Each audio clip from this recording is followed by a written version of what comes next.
বিএনপিকে ক্ষমতায় যাতে আসতে না দেওয়া যায় এই জন্য বহু নানা ফিন্দি ফকির করা হয়েছে। নারী মৈত্রী যাত্রার নামে দেখেন যে একটা মেয়ে প্লেকার্ড নিয়ে হাঁটতেছে, আমরা সবাই ব্যবসা বুঝে নিব হিস্সা, এইটার সাথে তাসনুবা জাবিন ও হাঁটতেছে। জাতীয় স্বার্থ বিকিয়ে দেওয়ার প্রশ্নে সে ভীষণ উদ্গ্রীব। টিউনিসিয়া সিনড্রোম বলে একটি কথা ইদানিং রাষ্ট্রবিজ্ঞানে খুব আলোচনা হচ্ছে। টিউনিসিয়ায় 2010 সালে এইরকম বেন আলীর বিরুদ্ধে এক মাসের একটা গণ অভ্যুত্থানে, এক মাসের আন্দোলনে একটা গণ অভ্যুত্থান হয় এবং পালিয়ে যান। পালিয়ে যাওয়ার পরে এবং ওই জায়গায় সবাই একটা চিন্তা করেন, যে ধারণা করেন যে এন্নাহাদা নামে, যে এন্নাহাদা পার্টি যাতে ক্ষমতায় আসতে না পারে এইটাকে টার্গেট করে সবাই ছোটো ছোটো রাজনৈতিক দলগুলি এরকম আর কাউকে বেন আলী হতে দেওয়া যাবে না, এইটা সংবিধান কাটতে হবে, রাষ্ট্রপতির ক্ষমতা বাড়াতে হবে, প্রধানমন্ত্রীর ক্ষমতা কমাতে হবে, এই সব এগুলো করে 2020 সাল পর্যন্ত 9 বছরে 8টি সরকারের পতন হয়। এবং এখন যে ক্ষমতায় আছেন তার নাম হলো কায়েস সাইদ।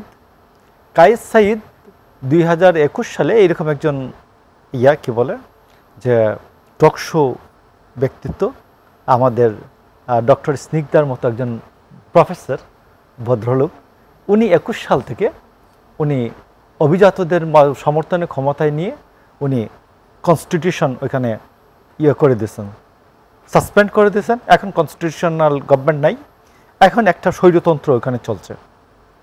তো এইখানে আপনি দেখবেন বাংলাদেশে ঠিক একই রকম একটা ঘটনা আছে, যে বিএনপিকে ক্ষমতায় যাতে আসতে না দেওয়া যায় এই জন্য বহু নানা ফিন্দি ফকির করা হয়েছে।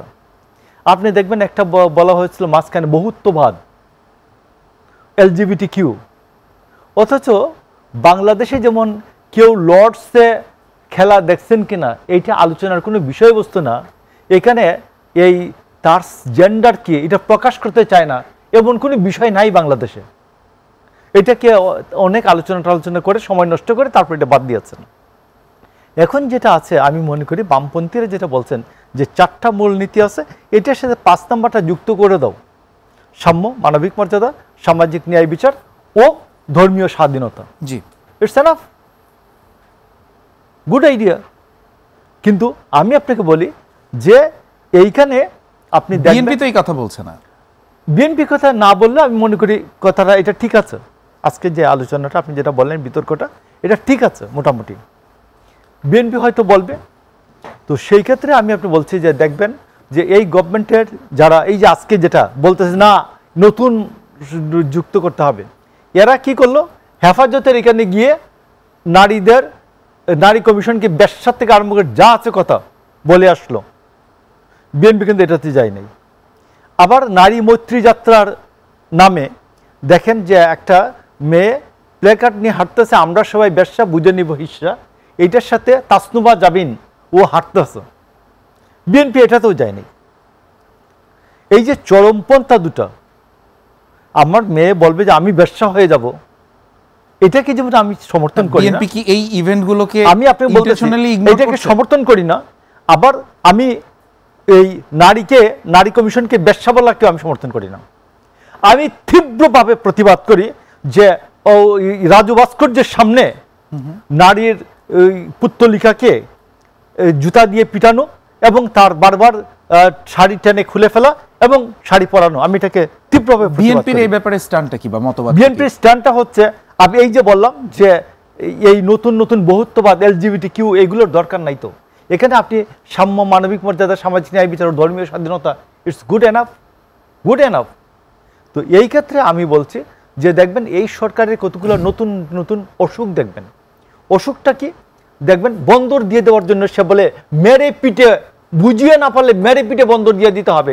ডিপি ওয়ার্ল্ডকে কি করতে হবে, করিডোর দিয়ে দিতে হবে। আপনার স্টারলিংকের ভাইস প্রেসিডেন্ট তিনি বলেছেন যে বাংলাদেশ যে এত দ্রুত সিদ্ধান্ত নিতে পারে এটা আমার কল্পনার বাইরে, কল্পনারও ছিল না। তারপর আপনি দেখবেন আধিপত্যবাদের তাবেদারি গ্রহণ করার জন্য একেবারেই সরকার সমস্ত কিছুতে মুখিয়ে থাকে। এর মধ্যে 28 লক্ষ লোক দরিদ্র হয়েছে। 18 লক্ষ লোক, তার মধ্যে নারী 28 লক্ষের মধ্যে, 17 লক্ষ লোক চাকরি হারিয়েছে। এগুলো নিয়ে গভর্নমেন্টের কোনো চিন্তা নাই দেখবেন। কিন্তু শুধু দেখবেন চিন্তা কোথায় দেখবেন, চিন্তা দেখবেন যে জাতীয় স্বার্থ বিকিয়ে দেওয়ার প্রশ্নে সে ভীষণ উদ্গ্রীব, মানে গলায় ফাঁসি এটাতে নেওয়ার তাদের লাভ জন্য। কি? জাতীয় স্বার্থ বিকিয়ে দিলে, যে জাতীয় স্বার্থ বিকিয়ে দিলে তাদের লাভটা কি? মানে তারা কেন করছে আপনার এরকমটা মনে হচ্ছে? আমি আপনাকে বলি যে বাংলাদেশে যে পুঁজিটা, এই পুঁজিটারই একটা স্বাভাবিক বিকাশ হয় নাই। বাংলাদেশের পুঁজিটা হয়েছে, আপনি দেখবেন যে বিভিন্ন যে লোকজন, এরা হচ্ছে আন্তর্জাতিক লগ্নি পুঁজির এজেন্ট, কমিশন এজেন্ট।